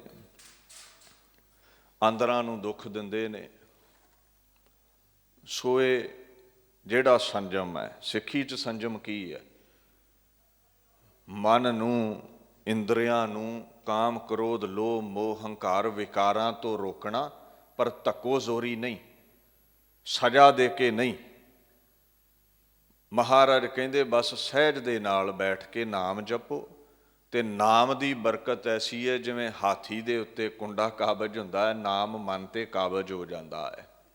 ਧੱਕੇ ਨਾਲੇ ਰੁਕੇ ਇੰਦਰੇ ਨਹੀਂ ਰੁਕਦੇ। ਅੱਖਾਂ ਨੂੰ ਰੋਕ ਵੀ ਲਓ ਤੁਸੀਂ ਬੁਰਾ ਦੇਖਣ ਤੋਂ, ਪਰ ਮਨ ਤੇ ਮੈਲਾ ਹੀ ਹੈ। ਦੀਨ ਦੁਨੀਆ ਦੇ ਮਾਲਕ ਗੁਰੂ ਪਾਤਸ਼ਾਹ ਸਿੱਖੀ ਵਿੱਚ ਵਰਤ ਬਾਬਤ ਵੀ ਦੱਸਦੇ ਨੇ। ਕਹਿੰਦੇ ਆਂਦਰਾਂ ਸ਼ਰਾਫ ਦੇਣਗੀਆਂ, ਇਹਨਾਂ ਨੂੰ ਕਿਉਂ ਭੁੱਖਿਆਂ ਮਾਰਦਾ ਹੈ? ਭੁੱਖਿਆਂ ਰੱਖਣਾ ਹੈ, ਉਪਹਾਸ ਕਰਨਾ ਹੈ, ਤੇ ਇੰਦਰੀਆਂ ਨੂੰ ਵਿਕਾਰਾਂ ਵੱਲੋਂ ਭੁੱਖੇ ਰੱਖ, ਵੀ ਇਹ ਗਲਤ ਕਰਮ ਨਾ ਕਰਨ, ਕਾਮ, ਕ੍ਰੋਧ, ਲੋਭ, ਮੋਹ, ਹੰਕਾਰ ਵਿੱਚ ਗਲਤਾਨ ਨਾ ਹੋ ਜਾਣ, ਉਧਰੋਂ ਬਚਾ ਕੇ ਰੱਖ। ਮਨ ਨੂੰ ਵਾਸ਼ਨਾ ਤੋਂ ਰਹਿਤ ਕਰ, ਇਹ ਉਪਹਾਸ ਕਰ। ਵਰਤੀ ਵਰਤ ਰਹਿ ਨਿਹਕਾਮ। ਗੁਰੂ ਗ੍ਰੰਥ ਸਾਹਿਬ ਕਹਿੰਦੇ ਨੇ ਕਾਮਨਾ ਤੋਂ ਰਹਿਤ, ਵਾਸ਼ਨਾ ਤੋਂ ਰਹਿਤ ਹੋਣਾ ਹੀ ਅਸਲ ਵਰਤ ਹੈ। ਤ੍ਰਿਸ਼ਨਾ ਤੋਂ ਰਹਿਤ ਹੋਣਾ ਹੀ ਅਸਲ ਵਰਤ ਹੈ। ਇੰਦਰੀਆਂ ਨੂੰ ਵਿਕਾਰਾਂ ਵੱਲੋਂ ਭੁੱਖੇ ਰੱਖਣਾ ਹੀ ਅਸਲ ਵਰਤ ਹੈ। ਅੱਗੇ ਲਫ਼ਜ਼ ਵਰਤਿਆ ਹੈ ਨੇਮ। ਨੇਮ ਦਾ ਮਤਲਬ ਹੈ ਅਸੂਲ, ਕਾਇਦਾ, ਕਾਨੂੰਨ, ਪ੍ਰਤਿੱਗਿਆ। ਜਿਵੇਂ ਜੋਗੀ ਖਟ ਨੇਮ ਕਰਦੇ ਨੇ, ਉਹ ਖਟ ਨੇਮ ਰੱਖਦੇ ਨੇ ਨਾ, ਖਟ ਚੱਕਰ, 6 ਚੱਕਰ ਆਦਿ ਪਾਉਣ ਨੂੰ ਉਲਟਾ ਚਲਾਉਂਦੇ ਨੇ। ਉਹਨਾਂ ਨੇ 6 ਚੱਕਰ ਮੰਨੇ ਨੇ। ਇਹ ਜੋਗ ਮਤ ਦੇ ਨਾਲ ਸੰਬੰਧਿਤ ਹੈ। ਜਿਵੇਂ ਮੂਲਾਧਾਰ, ਸਵਾਦਿਸ਼ਠਾਨ ਚੱਕਰ, ਮੂਲਾਧਾਰ ਚੱਕਰ, ਮਣਪੁਰ ਚੱਕਰ, ਇਸ ਤਰ੍ਹਾਂ ਦੇ 6 ਚੱਕਰ ਨੇ। ਅਨਾਹਤ ਚੱਕਰ, ਵਿਸ਼ੁੱਧ ਚੱਕਰ। ਹੁਣ ਇਹ ਆਗਿਆ ਚੱਕਰ ਆਦਿਕ ਜਿਹੜੇ 6 ਚੱਕਰ ਨੇ ਨਾ, ਨੇਮ ਦੇ ਨਾਲ ਬੈਠਦੇ ਨੇ, ਪਾਉਣ ਨੂੰ ਉਲਟੀ ਚਲਾਉਂਦੇ ਨੇ, ਦਸਮ ਦਵਾਰ ਖੋਲ੍ਹਦੇ ਨੇ। ਹੁਣ ਗੁਰੂ ਗ੍ਰੰਥ ਸਾਹਿਬ ਸੱਚੇ ਪਾਤਸ਼ਾਹ ਕਹਿੰਦੇ ਨੇ, ਦੇਖ ਤੂੰ ਵਿਸ਼ੇਸ਼ ਕਰਕੇ ਕੁਝ ਨੇਮ ਰੱਖੇ ਹੋਏ ਨੇ। ਕਈ ਨਾ ਚਾਤੁਰਮਾਸ ਵਿੱਚ ਭੂਮ ਆਸਣ ਲਾਉਂਦੇ ਨੇ, ਧਰਤੀ ਪੁੱਟ ਕੇ ਆਸਣ ਲਾਉਣਾ 4 ਮਹੀਨਿਆਂ ਲਈ, ਤੇ ਬਾਕੀ 8 ਮਹੀਨੇ ਕੁਝ ਨਹੀਂ ਕਰਨਾ, ਕੋਈ ਰੱਬ ਦਾ ਨਾਮ ਨਹੀਂ। ਕਹਿੰਦੇ ਇਹ ਕਿਸੇ ਕੰਮ ਨਹੀਂ ਆਵੇਗਾ।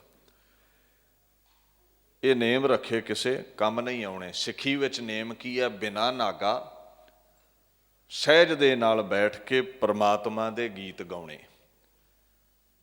ਪਾਉਣ ਨੂੰ ਉਲਟੀ ਚਲਾ ਕੇ ਦਸਮ ਦਵਾਰ ਜਾਣ ਦੀ ਕੀ ਲੋੜ ਹੈ? 6 ਚੱਕਰਾਂ ਨੂੰ ਭੇਦਣ ਦੀ ਕੀ ਲੋੜ ਹੈ? ਕਹਿੰਦੇ ਮਨ ਨੂੰ ਸੰਸਾਰ ਤੋਂ ਉਲਟਾ ਚਲਾ ਕੇ ਪਰਮਾਤਮਾ ਨਾਲ ਜੋੜ, ਸਾਰੇ ਹੀ ਚੱਕਰ ਵਿੰਨੇ ਜਾਣਗੇ, ਦਸਮ ਦਵਾਰ ਖੁੱਲ੍ਹ ਜਾਵੇਗਾ, ਪਰਮਾਤਮਾ ਪ੍ਰਾਪਤ ਹੋ ਜਾਵੇਗਾ।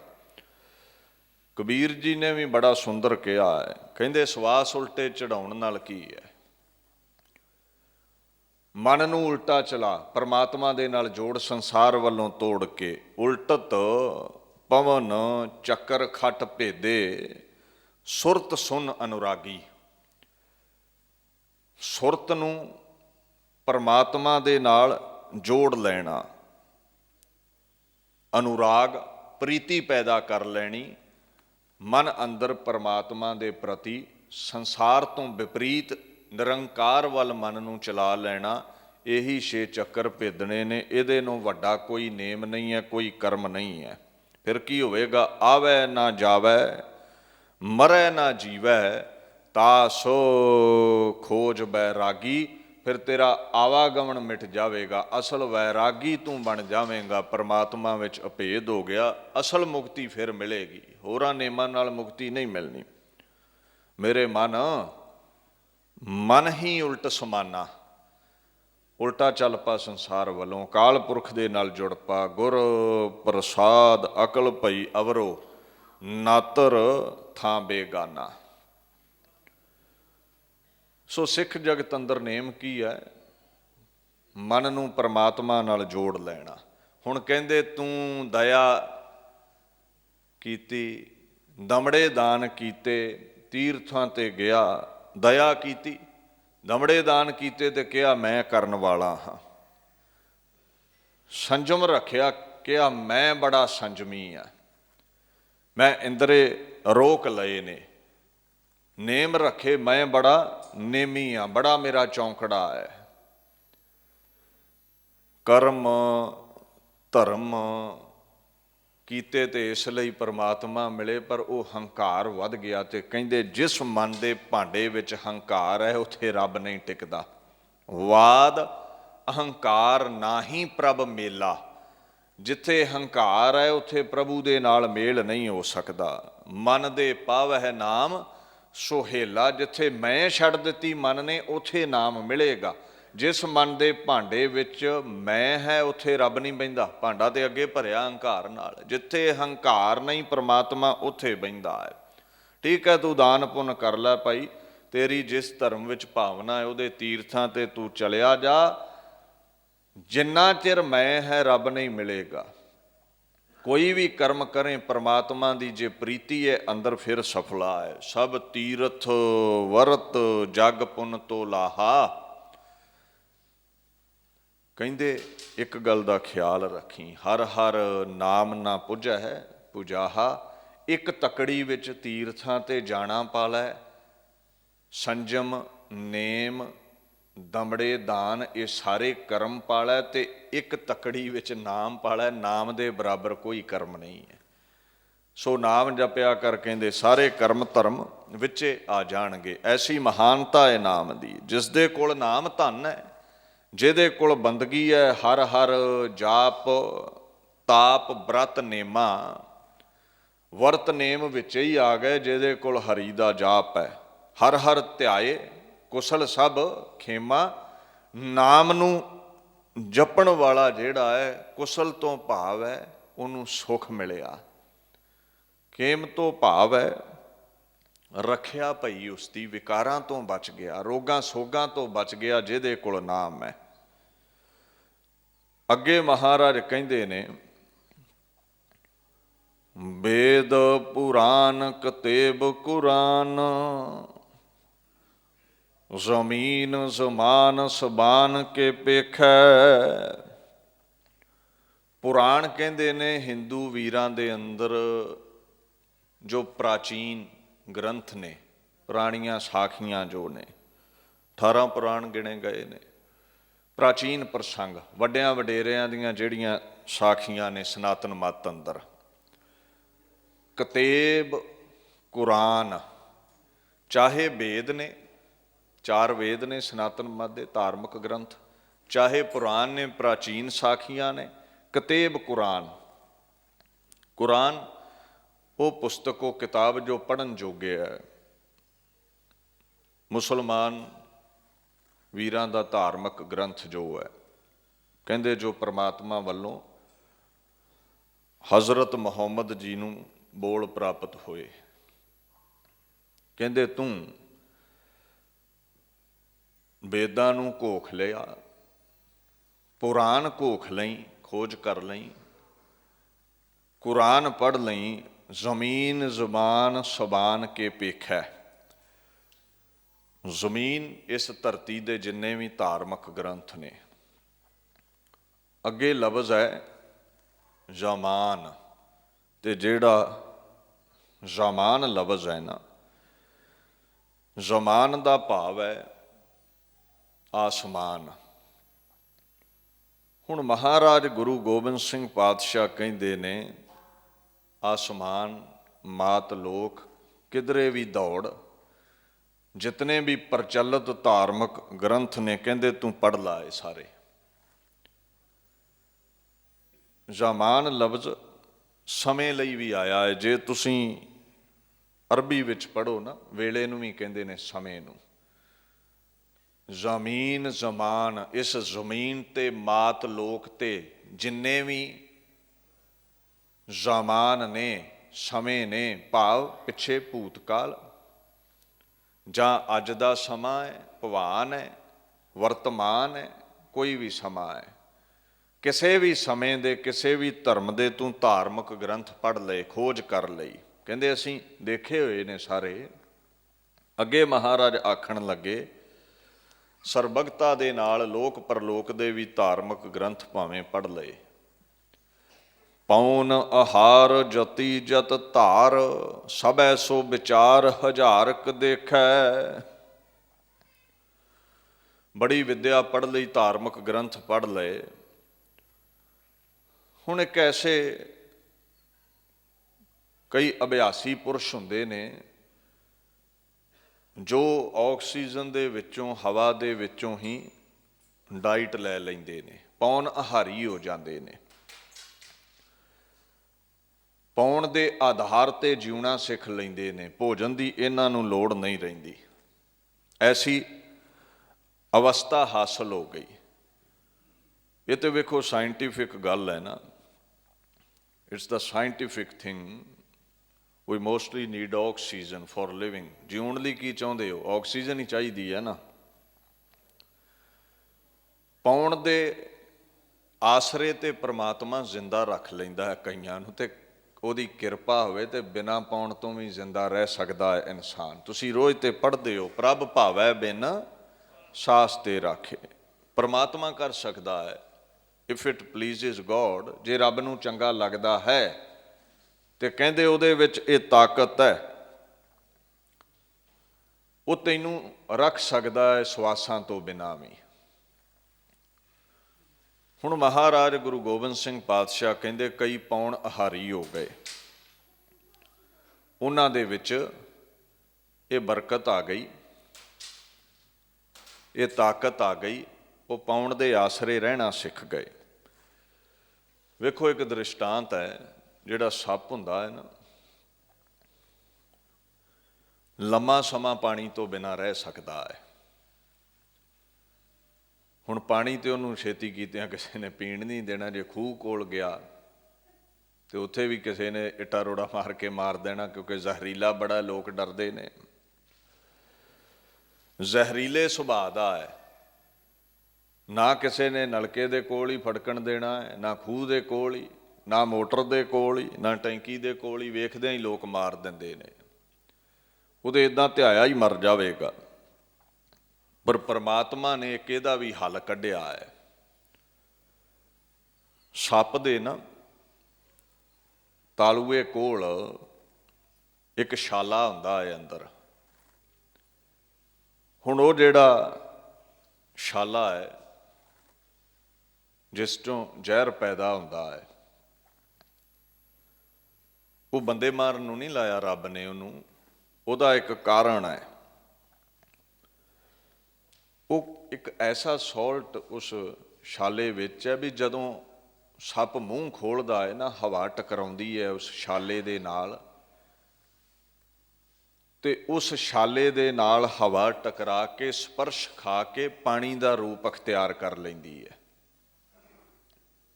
ਹਵਾ ਪਾਣੀ ਦਾ ਰੂਪ ਧਾਰ ਕੇ ਉੱਥੋਂ ਟਪਕਦੀ ਹੈ। ਜਦੋਂ ਵੀ ਉਹ ਸਾਹ ਲੈਂਦਾ ਹੈ, ਮੂੰਹ ਖੋਲ੍ਹਦਾ ਹੈ, ਛਾਲੇ ਨਾਲ ਹਵਾ ਟਕਰਾਉਂਦੀ ਹੈ ਤੇ ਉਹ ਪਾਣੀ ਦਾ ਰੂਪ ਧਾਰ ਲੈਂਦੀ ਹੈ। ਤੁਸੀਂ ਹੈਰਾਨ ਰਹਿ ਜਾਓਗੇ। ਹੁਣ ਜਿਹੜਾ ਡੈਜ਼ਰਟ ਹੈ, ਜਿੱਥੇ ਰੇਤ ਹੈ, ਨਿਰੀ ਰੇਤ, ਕੋਈ ਪਾਣੀ ਦਾ ਕੂਆਂ ਨਹੀਂ, ਕੋਈ ਛਪੜੀ ਨਹੀਂ, ਕੋਈ ਨਦੀ ਨਹੀਂ। ਕਿੰਨੇ ਸੱਪ ਹੁੰਦੇ ਨੇ ਡੈਜ਼ਰਟ ਵਿੱਚ, ਉਹਨਾਂ ਨੂੰ ਤਾਂ ਪਾਣੀ ਮਿਲਦਾ ਨਹੀਂ, ਫਿਰ ਕਿੱਦਾਂ ਜਿੰਦਾ ਰਹਿੰਦੇ ਨੇ? ਪੌਣ ਆਹਾਰ, ਪੌਣ ਦੇ ਆਸਰੇ, ਹਵਾ ਦੇ ਆਸਰੇ ਪਰਮਾਤਮਾ ਨੇ ਪ੍ਰਬੰਧ ਕੀਤਾ ਹੈ। ਅਮਰੀਕਾ ਕੈਨੇਡਾ 'ਚ ਲੋਕਾਂ ਬੜੇ ਸੱਪ ਪਾਲੇ ਨੇ। ਇੱਕ ਰੈਟਲ ਸਨੇਕ ਹੈ, ਉਹਦੇ ਬਾਰੇ ਪੁੱਛਿਓ ਤੁਸੀਂ। ਉਹ ਕਹਿੰਦੇ ਸਾਲ ਸਾਲ ਉਹਨੂੰ ਪਾਣੀ ਨਹੀਂ ਪਿਆਉਣਾ ਪੈਂਦਾ।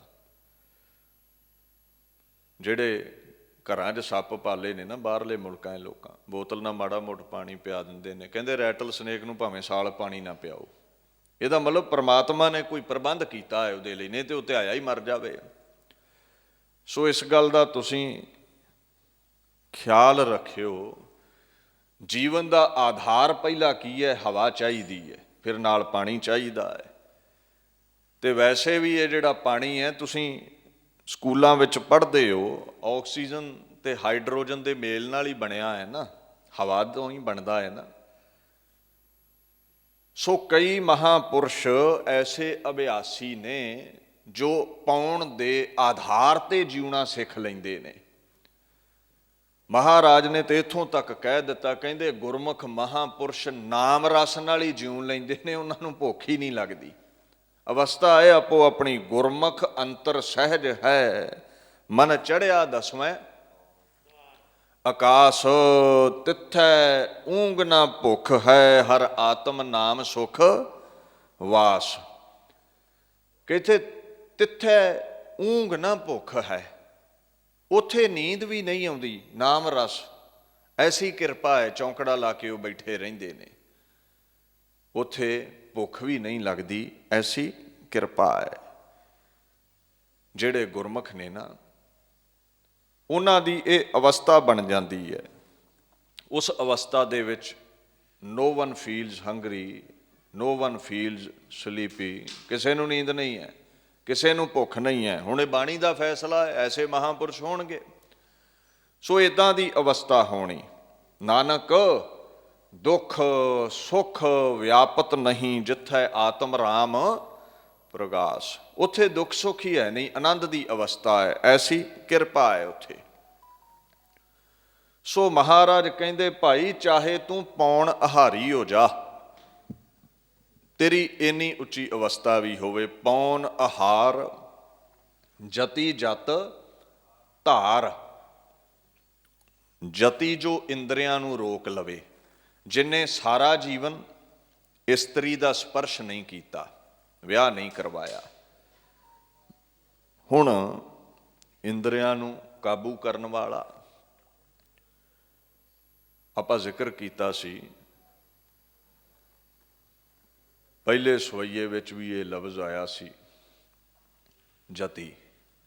6 ਜਤੀ ਮੰਨੇ ਨੇ ਸਨਾਤਨ ਮਨ ਨੇ, ਹਨੂਮਾਨ, ਲਕਸ਼ਮਣ ਜੀ, ਭੀਸ਼ਮ ਪਿਤਾਮਾ, ਦੱਤਾਤਰੇਯ ਆਦਿਕ।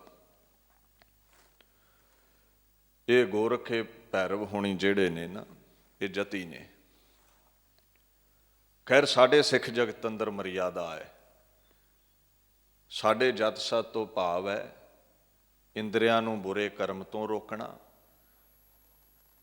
ਗ੍ਰਸਤੀ ਹੈ ਤੇ ਜਿਸ ਨਾਲ ਆਨੰਦ ਕਾਰਜ ਹੈ ਉਹਦੇ ਨਾਲ ਜਤ ਸਤ ਕਾਇਮ ਰੱਖਣਾ। ਏਕਾ ਨਾਰੀ ਜਤੀ ਹੋਏ, ਪਰ ਨਾਰੀ ਧੀ ਭੈਣ ਵਖਾਣਾ ਹੈ।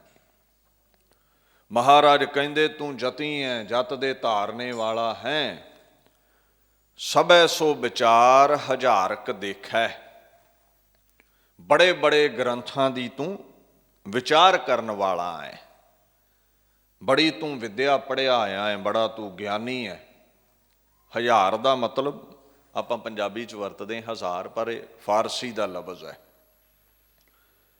ਗਿਣਤੀ ਤੋਂ ਭਾਵ ਹੈ 10 100, 10 ਸਹੰਸਰ।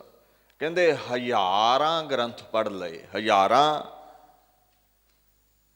ਗ੍ਰੰਥ ਪੜ੍ਹ ਕੇ ਵਿਦਿਆ ਵਿੱਚ ਨਿਪੁੰਨ ਹੋ ਗਿਆ। ਪੌਣ ਆਹਾਰੀ ਵੀ ਹੋ ਜਾਵੇਂ, ਜਤ ਸਾਦਾ ਧਾਰਨੀ ਵੀ ਹੋ ਜਾਵੇਂ। ਸ੍ਰੀ ਭਗਵਾਨ ਭਜੇ ਬਿਨ ਭੂਪਤ, ਏਕ ਰਤੀ ਬਿਨ ਏਕ ਨਾ ਲੇਖੈ। ਹੁਣ ਮਹਾਰਾਜ ਪਾਤਸ਼ਾਹ ਆਖਣ ਲੱਗੇ, ਸ਼੍ਰੀ ਜੋ ਸ਼੍ਰੋਮਣੀ ਭਗਵਾਨ ਪਰਮਾਤਮਾ ਹਰ ਜ਼ਰੇ ਵਿੱਚ ਮੌਜੂਦ ਹੈ, ਜੋ ਐਸਾ ਜਿਹੜਾ ਪਰਮ ਈਸ਼ਵਰ ਹੈ, ਉਹਦਾ ਭਜਨ ਨਹੀਂ ਕੀਤਾ, ਬੰਦਗੀ ਨਹੀਂ ਕੀਤੀ, ਇਬਾਦਤ ਨਹੀਂ ਕੀਤੀ। ਭਜ ਦਾ ਮਤਲਬ ਹੈ ਸੇਵਾ ਕਰਨੀ, ਬੰਦਗੀ ਕਰਨੀ। ਭੂ ਪਤ, ਭੂ ਧਰਤੀ ਨੂੰ ਕਹਿੰਦੇ ਨੇ, ਪਤ ਪਤੀ ਨੂੰ। ਧਰਤੀ ਦਾ ਪਤ ਰਾਜਾ, ਜਾਂ ਭੂ ਪਤ ਧਰਤੀ ਦਾ ਮਾਲਕ ਅਕਾਲ ਪੁਰਖ। ਕਹਿੰਦੇ ਸ੍ਰੀ ਭਗਵਾਨ ਭਜੇ ਬਿਨ ਭੂਪਤ। ਇੱਕ ਅਕਾਲ ਪੁਰਖ ਦੇ ਭਜਨ ਤੋਂ ਬਿਨਾ ਏਕ ਰਤੀ ਬਿਨ ਏਕ ਨਾ ਲੇਖੈ। ਇੱਥੇ ਜਿਹੜਾ ਰਤੀ ਲਫ਼ਜ਼ ਹੈ ਨਾ, ਉਹ ਆਇਆ ਪ੍ਰੇਮ ਲਈ, ਪ੍ਰੀਤੀ ਦੇ ਲਈ। ਜਦੋਂ ਆਪਾਂ ਪਹਿਲਾ ਸਵਈਆ ਪੜ੍ਹਿਆ ਸੀ, ਉਸ ਪਹਿਲੇ ਸਵਈਏ ਦੇ ਵਿੱਚ ਜਿਹੜੇ ਅਲਫਾਜ਼ ਆਏ ਸਨ, ਉੱਥੇ 2 ਵਾਰ ਰਤੀ ਲਫ਼ਜ਼ ਆਇਆ ਸੀ। ਸ੍ਰੀ ਭਗਵਾਨ ਕੀ ਭਾਏ ਕਿਰਪਾ ਹੂੰ ਤੇ ਏਕ ਰਤੀ ਬਿਨ ਏਕ ਰਤੀ ਕੇ। ਉੱਥੇ ਏਕ ਰਤੀ ਤੋਂ ਭਾਵ ਹੈ ਪ੍ਰੀਤੀ, ਪਰਮਾਤਮਾ ਦਾ ਪਿਆਰ। ਜਿਹੜਾ ਪਿੱਛੇ ਆਇਆ ਏਕ ਰਤੀ ਕੇ, 8 ਚੌਲਾਂ ਦਾ ਜਿਹੜਾ ਤੋਲ ਹੁੰਦਾ ਹੈ ਨਾ, ਭਾਰ, ਉਹਨੂੰ ਰਤੀ ਕਹਿ ਦਿੰਦੇ ਨੇ, ਥੋੜਾ ਜਿਹਾ ਰੰਚਕ ਮਾਤਰ। ਹੁਣ ਇੱਥੇ ਮਹਾਰਾਜ ਕਹਿੰਦੇ ਨੇ ਜਿਸ ਨੂੰ ਪਰਮਾਤਮਾ ਦੇ ਨਾਲ ਪ੍ਰੇਮ ਨਹੀਂ ਹੈ, ਉਹਦੇ ਕਰਮ ਧਰਮ ਬਹੁਤੇ ਮਾਇਨੇ ਨਹੀਂ ਰੱਖਦੇ, ਰੰਚਕ ਮਾਤਰ ਵੀ ਫਾਇਦਾ ਨਹੀਂ ਹੈ। ਥੋੜਾ ਬਹੁਤਾ ਵੀ ਉਹਨਾਂ ਕਰਮਾਂ ਦਾ ਮਹਾਰਾਜ ਕਹਿੰਦੇ ਕਰਨ ਦਾ ਕੋਈ ਫਾਇਦਾ ਨਹੀਂ ਹੈ ਤੁਹਾਨੂੰ, ਕਿਉਂਕਿ ਤੁਹਾਡੇ ਅੰਦਰ ਪਰਮਾਤਮਾ ਦੀ ਪ੍ਰੀਤੀ ਨਹੀਂ ਹੈ। ਕਮਾਈ ਤੁੱਛ ਹੈ, ਰਤੀ ਪਰ ਹੈ। ਹੁਣ ਇਸ ਸਵਈਏ ਵਿੱਚ ਜਿਹੜਾ ਭਾਵ ਹੈ ਰਤੀ, ਇਹ ਕੇਵਲ ਪ੍ਰੀਤੀ ਲਈ ਆਇਆ ਹੈ, ਭਾਰ ਲਈ ਨਹੀਂ ਆਇਆ। ਜਿਵੇਂ ਬਾਣੀ ਚ ਆਉਂਦਾ ਹੈ ਨਾ, ਲਾਲ ਰਤੀ ਸੱਚ ਭੈ ਵਸੀ ਭਾਏ ਰਤੀ ਰੰਗ ਰਾਸ। ਪਰਮਾਤਮਾ ਦੇ ਪ੍ਰਤੀ ਰਤ ਹੋਣੀ, ਪ੍ਰੇਮ ਹੋਣਾ। ਹੁਣ ਗੁਰੂ ਗੋਬਿੰਦ ਸਿੰਘ ਪਾਤਸ਼ਾਹ ਕਹਿੰਦੇ ਨੇ ਏਕ ਰਤੀ ਬਿਨ ਏਕ ਨਾ ਲੇਖੈ। ਜੇ ਪਰਮਾਤਮਾ ਦਾ ਪਿਆਰ ਨਹੀਂ ਹੈ ਤੇਰੇ ਅੰਦਰ, ਤੇ ਚਾਹੇ ਤੂੰ ਤੀਰਥਾਂ ਤੇ ਜਾ, ਜਿੰਨੇ ਮਰਜ਼ੀ ਤੀਰਥਾਂ ਤੇ ਇਸ਼ਨਾਨ ਕਰ ਲਈ, ਦਇਆਵਾਨ ਹੈ, ਦਮੜੇ ਦਾਨ ਕਰ ਲਈ, ਵੀ ਮੈਂ ਬੜਾ ਦਾਨੀ ਹੈ, ਦੱਸ ਲਈ ਲੋਕਾਂ ਨੂੰ ਤੂੰ, ਵਰਤ ਰੱਖ ਲਈ, ਸੰਜਮ ਵਿੱਚ ਰਹਿ ਲਈ, ਬੜੇ ਬੜੇ ਨੇਮ ਤੂੰ ਧਰਮਾਂ ਦੇ ਧਾਰ ਲਈ, ਵੇਦ ਪੜ੍ਹ ਲਈ, ਪੁਰਾਣ ਪੜ੍ਹ ਲਈ, ਕੁਰਾਨ ਪੜ੍ਹ ਲਈ, ਜ਼ਮੀਨ ਉੱਪਰ ਕਿਸੇ ਵੀ ਸਮੇਂ ਅੰਦਰ ਲਿਖਤ ਵਿੱਚ ਆਏ ਧਾਰਮਿਕ ਗ੍ਰੰਥਾਂ ਨੂੰ ਪੜ੍ਹ ਲਈ, ਤੂੰ ਵੇਖ ਲਈ, ਦੇਖ ਲਈ। ਕਹਿੰਦੇ ਪੌਣ ਹਾਰੀ ਵੀ ਹੋ ਜਾਈ, ਇੰਨੀ ਤੇਰੇ ਕੋਲ ਤਾਕਤ ਹੋਵੇ। ਜਦ ਤੂੰ ਧਾਰ ਲਈ, ਏਡਾ ਤਿਆਗੀ ਹੋ ਜਾਵੇਂ, ਇਸਤਰੀ ਦਾ ਸੰਗ ਨਾ ਕਰੇ। ਸਭੈ ਸੋ ਵਿਚਾਰ ਹਜ਼ਾਰਕ ਦੇਖੈ, ਹਜ਼ਾਰਾਂ ਗ੍ਰੰਥਾਂ ਦੀ ਤੂੰ ਵਿਚਾਰ ਕਰ ਲਈ। ਜੇ ਤੇਰੇ ਅੰਦਰ ਪਰਮਾਤਮਾ ਦੀ ਪ੍ਰੀਤੀ ਨਹੀਂ ਹੈ ਤੇ ਕੋਈ ਵੀ ਕਰਮ ਧਰਮ ਕੀਤਾ ਤੇਰਾ ਸਫਲਾ ਨਹੀਂ ਹੈ। ਏਕ ਰਤੀ ਬਿਨ ਏਕ ਨਾ ਲੇਖੈ। ਕੋਈ ਵੀ ਕਰਮ ਭਾਵਨਾ ਤੋਂ ਬਿਨਾਂ, ਪ੍ਰੇਮ ਤੋਂ ਬਿਨਾਂ, ਪ੍ਰਭੂ ਦੀ ਪ੍ਰੀਤੀ ਤੋਂ ਬਿਨਾਂ, ਰਤ ਤੋਂ ਬਿਨਾਂ ਸਫਲਾ ਨਹੀਂ ਹੈ। ਜਿਵੇਂ ਬਾਣੀ ਚ ਆਉਂਦਾ ਨਾ, ਨਾਮ ਸੰਗ ਮਨ ਪ੍ਰੀਤ ਨਾ ਲਾਵੈ, ਕੋਟ ਕਰਮ ਕਰਤੋ ਨਰਕ ਜਾਵੈ। ਕਰੋੜਾਂ ਕਰਮ ਕਰ ਲਈ, ਜੇ ਨਾਮ ਨਹੀਂ ਹੈ ਨਾ, ਪ੍ਰੇਮ ਨਹੀਂ ਹੈ ਪਰਮਾਤਮਾ ਲਈ, ਕੇਵਲ ਵਿਖਾਵੇ ਮਾਤਰ ਕਰਮ ਕਰਦਾ ਹੈ। ਸੇਵਾ ਕੀਤੀ ਲੋਕਾਂ ਨੂੰ ਵਿਖਾਉਣ ਲਈ, ਦਾਨ ਕੀਤਾ ਲੋਕਾਂ ਨੂੰ ਵਿਖਾਉਣ ਲਈ, ਤੀਰਥ ਨਾਤਾ ਲੋਕਾਂ ਨੂੰ ਵਿਖਾਉਣ ਲਈ, ਵਿਦਿਆ ਪੜ੍ਹੀ ਵਾਦ ਵਿਵਾਦ ਲਈ, ਲੋਕਾਂ ਨੂੰ ਵਿਖਾਉਣ ਲਈ। ਕਹਿੰਦੇ ਨਹੀਂ ਲੇਖੇ ਵਿੱਚ, ਇਹ ਲੇਖੇ ਨਹੀਂ ਪਵੇਗਾ, ਇਹ ਲੇਖੇ ਵਿੱਚ ਨਹੀਂ ਮੰਨਿਆ ਜਾਵੇਗਾ, ਕਿਉਂਕਿ ਤੇਰੇ ਅੰਦਰ ਪਰਮਾਤਮਾ ਦੀ ਪ੍ਰੀਤੀ ਨਹੀਂ ਹੈ। ਵੇਖੋ ਇੱਕ ਆਮ ਹੀ ਉਦਾਹਰਣ ਹੈ। ਹੁਣ ਤੁਸੀਂ ਲਾੜੇ ਨੂੰ ਵਿਆਹੁਣ ਤੁਰਨਾ ਹੈ,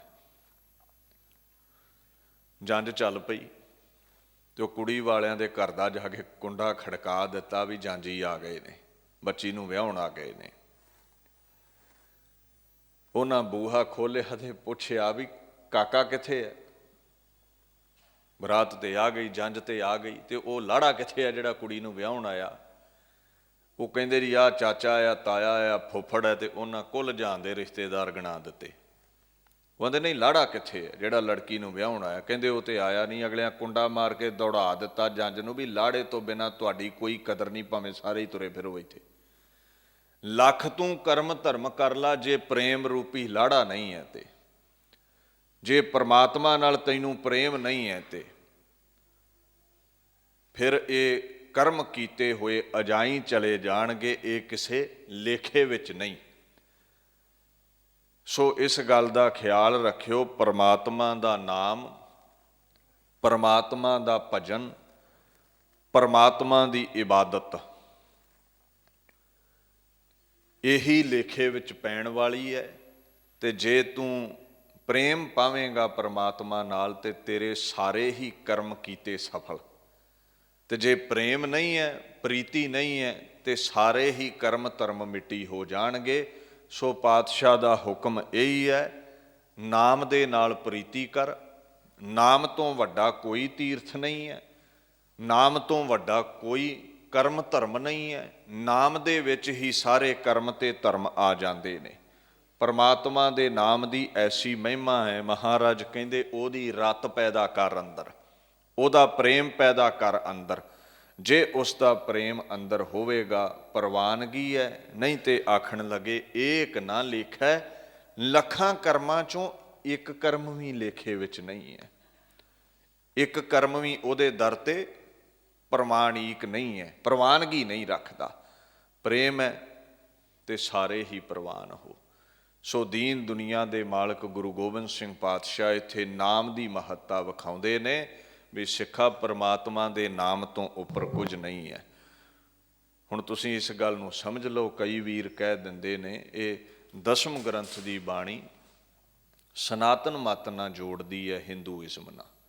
ਸਨਾਤਨ ਮਤ ਵਿੱਚ ਪ੍ਰੋੜਤਾ ਹੈ ਤੀਰਥ ਨਹਾਉਣ ਦੀ, ਸੰਜਮ ਰੱਖਣ ਦੀ, ਵਰਤ ਆਦਿਕ। ਪਰ ਗੁਰੂ ਗੋਬਿੰਦ ਸਿੰਘ ਪਾਤਸ਼ਾਹ ਕਹਿੰਦੇ ਨਹੀਂ, ਨਾਮ ਸਭ ਤੋਂ ਉੱਪਰ ਹੈ। ਨਾਮ ਹੈ ਤੁਹਾਡੇ ਪੱਲੇ ਤੇ 68 ਤੀਰਥਾਂ ਦਾ ਫਲ ਵੀ ਤੁਹਾਡੇ ਕੋਲ ਹੈ। ਸੰਜਮ ਨੇਮ ਵੀ ਕਰਨ ਦੀ ਲੋੜ ਨਹੀਂ। ਜੇ ਨਾਮ ਪੱਲੇ ਨਹੀਂ, ਕਹਿੰਦੇ ਸ੍ਰੀ ਭਗਵਾਨ ਭਜੇ ਬਿਨ ਭੂਪਤ ਏਕ ਰਤੀ ਬਿਨ ਏਕ ਨਾ ਲੇਖੈ। ਕੋਈ ਵੀ ਕਰਮ ਲੇਖੇ ਵਿੱਚ ਨਹੀਂ ਪਵੇਗਾ। ਦਾਸ ਇੱਥੇ ਹੀ ਵਿਚਾਰ ਨੂੰ ਸੰਕੋਚਦਾ ਹੈ। ਭੁੱਲ ਚੁੱਕ ਦੀ ਖਿਮਾ। ਵਾਹਿਗੁਰੂ ਜੀ ਕਾ ਖਾਲਸਾ, ਵਾਹਿਗੁਰੂ ਜੀ ਕੀ ਫਤਿਹ।